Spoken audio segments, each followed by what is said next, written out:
Hello everyone, করবা চৌথ 10ই October পালিত হবে।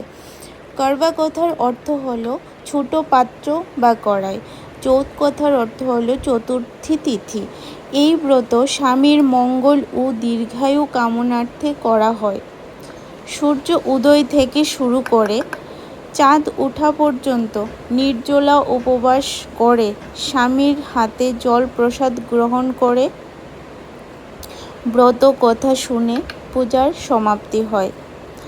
তো আমিও এই ব্রত একবার করেছিলাম বিয়ের পর, আর করা হয়নি।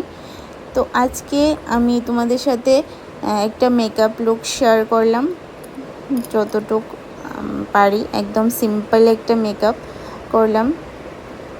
তো তোমাদের কাছে কেমন লাগলো অবশ্যই জানাবে। তো সবাইকে বলি হ্যাপি করবা চৌথ।